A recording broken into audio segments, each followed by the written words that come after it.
Welcome back to apex officer academy. Apex officer academy पे आपका एक बार फिर से स्वागत है। हम लोगों ने बिहार की स्पेशल क्लास की सीरीज शुरू की थी, जिसमें हम लोगों ने दो वीडियो को देखा है। पहला वीडियो में हम लोगों ने बिहार की अवस्थिति और उसके विस्तार के बारे में बात किया, और दूसरा वीडियो में हम लोगों ने बिहार की भूगर्भिक संरचना के बारे में बात किया। आज का जो टॉपिक है वो है बिहार की भौतिक संरचना के बारे में, यानी फिजिकल स्ट्रक्चर ऑफ बिहार के बारे में है। ये चैप्टर बीपीएससी के लिए और बिहार दरोगा के लिए काफ़ी महत्वपूर्ण चैप्टर है। बीपीएससी अक्सर इस चैप्टर से प्रश्न पूछती है। विगत वर्षों को देखें तो इस चैप्टर से हमेशा प्रश्न पूछा गया है। ये चैप्टर बिहार के बेसिक समझ के लिए और बिहार की आधारभूत समझ के लिए बहुत महत्वपूर्ण हो जाता है। इस चैप्टर को हम लोग ध्यान से पढ़ेंगे। ये चैप्टर थोड़ा लंबा हो सकता है, इसीलिए कोशिश किया जाएगा कि इसको दो वीडियो में पढ़ाया जाए। इस चैप्टर को हम लोग शुरू करते हैं। तो जैसा कि चैप्टर का नाम है कि बिहार की भौतिक संरचना, यानी फिजिकल स्ट्रक्चर ऑफ बिहार। तो भौतिक संरचना क्या होती है? किसी भी क्षेत्र का फिजिकल स्ट्रक्चर का मतलब होता है वहाँ पे पाए जाने वाले जो भी पर्वत, पठार, नदियाँ, मैदान, ये सब भाग जो हमें दिखाई देते हैं, इसको भौतिक संरचना कहा जाता है।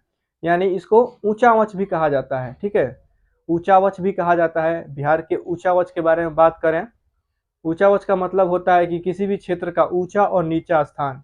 यानी कि जैसे हम देखते हैं किसी क्षेत्र में पर्वत है, घाटी है, मैदान है, महासागर है, भाग है।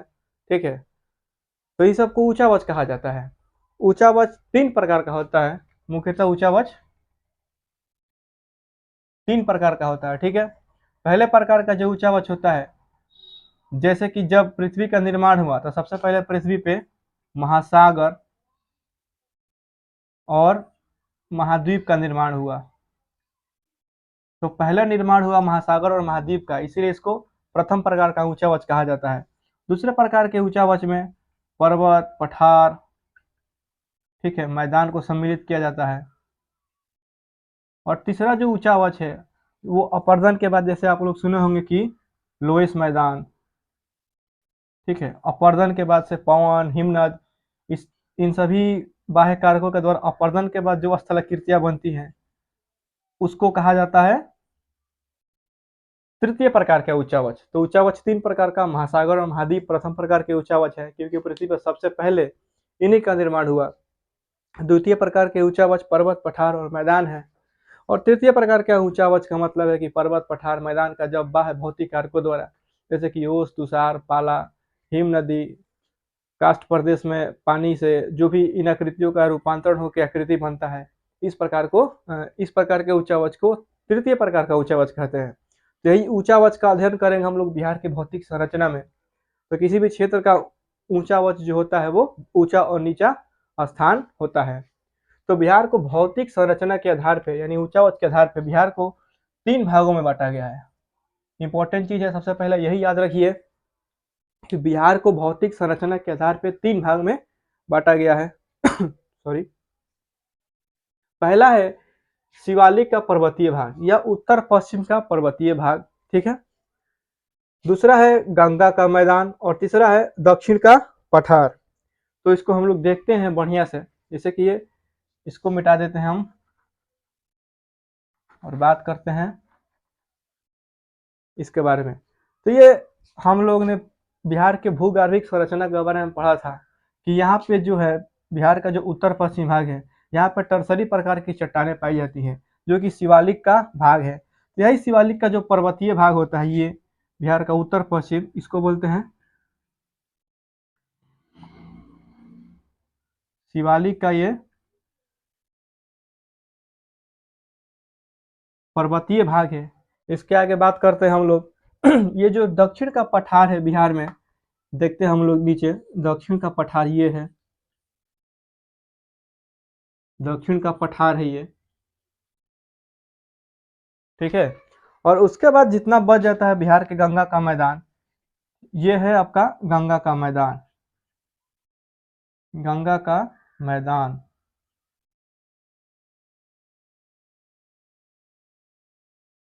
ठीक है, तो भौतिक आधार पर बिहार को तीन भाग में बांटा जाता है। एक जो बिहार का उत्तर पश्चिम का भाग है उसको शिवालिक का पर्वतीय भाग या उत्तर पश्चिम का पर्वतीय भाग कहा जाता है। इसके बाद आपका आता है गंगा का मैदान और नीचे दक्षिण का पठार। अब क्या करते हैं हम लोग, एक एक को विस्तार यानी विस्तृत रूप में देख लेते हैं। तो इसको हम मिटा देते हैं और आगे देखते हैं विस्तृत रूप में, ठीक है।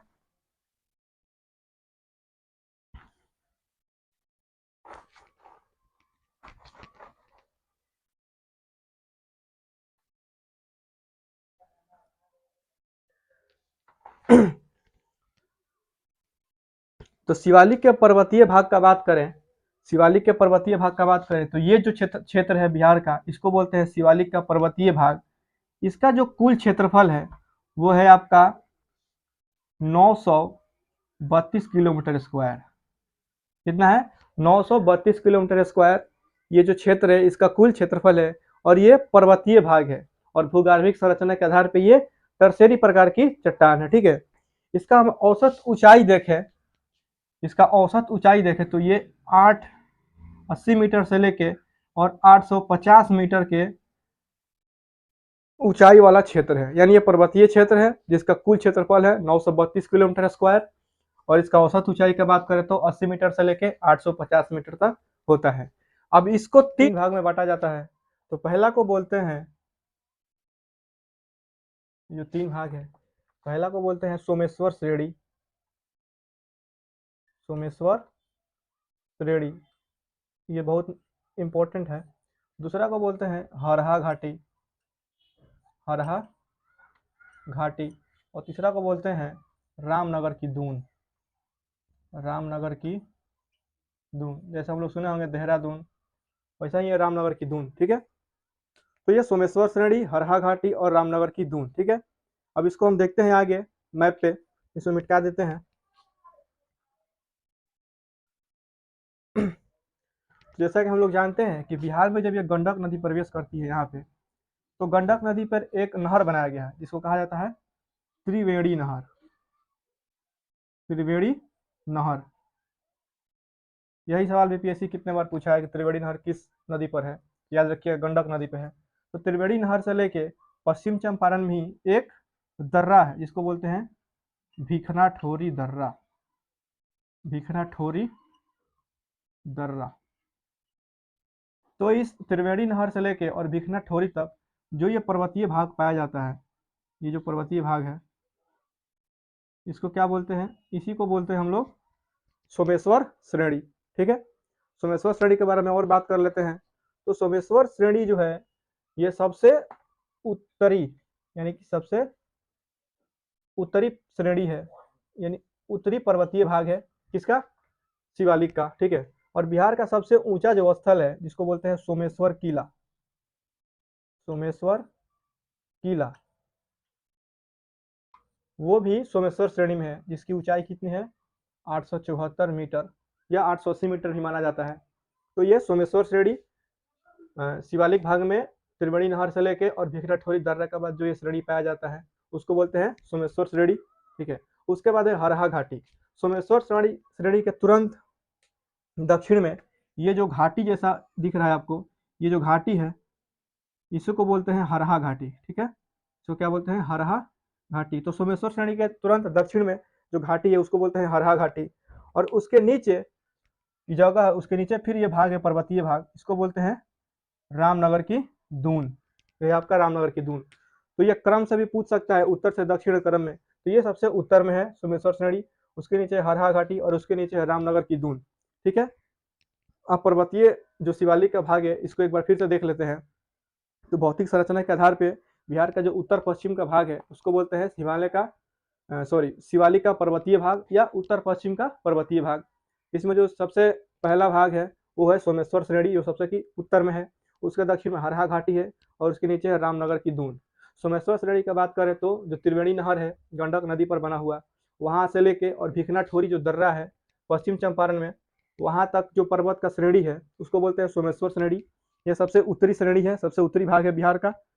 और बिहार का सबसे जो ऊंचा चोटी है जिसको बोलते हैं सोमेश्वर किला, जिसकी ऊंचाई कितना है 874 मीटर, वो भी सोमेश्वर श्रेणी में ही स्थित है। अगला है हरहा घाटी। तो सोमेश्वर श्रेणी के दक्षिण में जो घाटी है उसको बोलते हैं हरहा घाटी और उसके नीचे है रामनगर की दून। ठीक है, ये है आपका शिवालिक का पर्वतीय भाग। अब हम लोग देखते हैं गंगा के मैदान के बारे में। ठीक है, इसे मिटा देते हैं। गंगा का मैदान एक बड़ा टॉपिक है, इसीलिए पूरा मिटाना पड़ेगा इसको।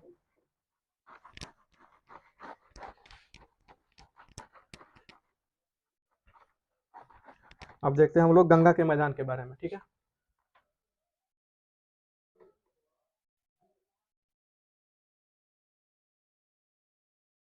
गंगा का मैदान। ठीक है, गंगा का मैदान का बात करें तो भौतिक सॉरी भूगर्भिक संरचना के आधार पे, जैसा कि कल ही हम लोगों ने बात किया है, यह क्वाटनरी प्रकार की चट्टान से बना हुआ है।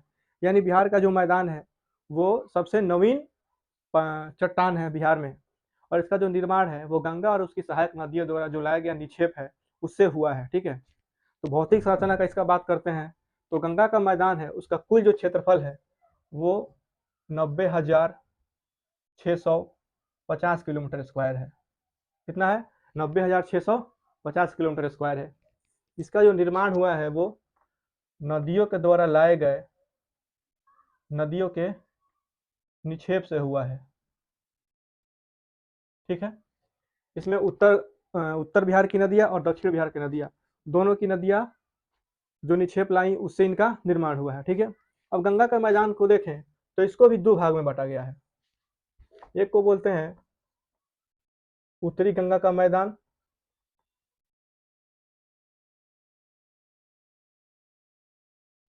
और एक है आपका दक्षिणी गंगा का मैदान।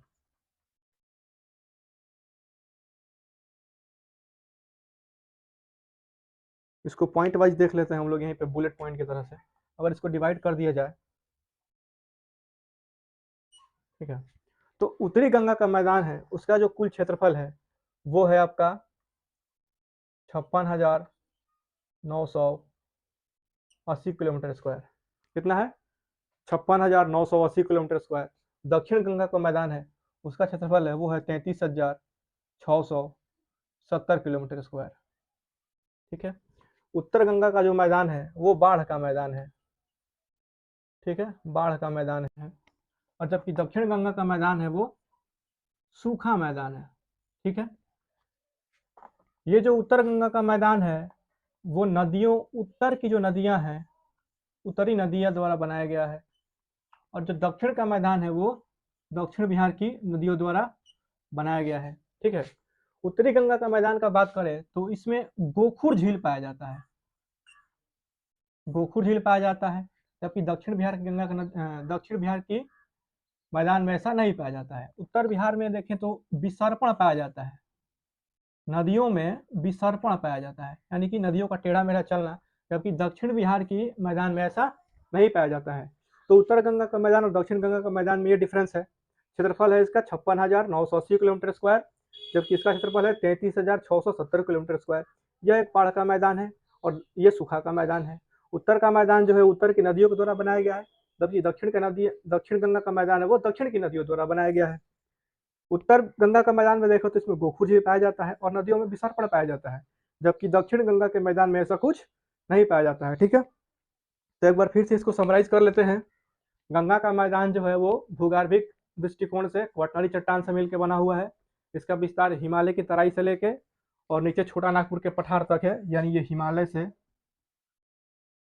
हिमालय की तराई के बाद से, हिमालय की तराई से लेकर ये जो छोटा नागपुर का ये पठार है, ये जो पठारी भाग है वहां तक है, नीचे झारखंड छोटा नागपुर के पठार तक है, तो लिख देते हैं। इन दोनों के बीच का जो क्षेत्र मैदानी भाग पाया जाता है वो गंगा का मैदान है। इसका कुल क्षेत्रफल 90,650 किलोमीटर स्क्वायर है, और बिहार का कुल क्षेत्रफल 94,163 किलोमीटर स्क्वायर। इस हिसाब से लगभग बिहार में 95%, डाटा को याद रखिए, 95% भाग पे सिर्फ मैदान पाया जाता है। ठीक है, और ये नदियों के निक्षेप द्वारा बनाया गया है क्वाटनरी प्रकार के चट्टान से। दो भाग हैं मैदान का, उत्तर गंगा का मैदान, दक्षिण गंगा का मैदान। इसमें गंगा और उसके सहायक नदियां जैसे कि गंडक, घग्गर, बूढ़ी गंडक, कोसी, बागमती, कमला बगान, इससे बना हुआ ये मैदान है। और ये दक्षिण गंगा का मैदान जिसमें सोन, पुनपुन, फल्गु, किऊल, अजय, इस प्रकार की नदियों से बनाया गया मैदान है। इसका क्षेत्रफल 56,980 किलोमीटर स्क्वायर और इसका क्षेत्रफल 33,670 किलोमीटर स्क्वायर। इधर बाढ़ आता है, इधर सूखा पड़ता है। ठीक है, इधर गोखुर झील और विसर्पण नदियों का प्रमुख विशेषता है, जबकि इधर की नदियों में ये सब नहीं पाया जाता है। ठीक है, तो आगे जो टॉपिक है गंगा के मैदान, जो उत्तर गंगा का मैदान है, इसका भी चार भाग है, जिसमें हम लोग भाबर, तराई, बांगर, खादर पढ़ेंगे। और दक्षिण गंगा का भी मैदान है, जिसमें बक्सर का मैदान, अंग का मैदान, मगध का मैदान, ये सब डिटेल में पढ़ेंगे हम लोग। तो ये वीडियो बहुत लंबा हो जाएगा, आज यहीं क्लास को समाप्त करते हैं। अगला वीडियो होगा वो गंगा के मैदान का वर्गीकरण होगा, और उसके साथ साथ जो दक्षिण का पठार है उसके बारे में स्टडी किया जाएगा। तब तक के लिए थैंक यू।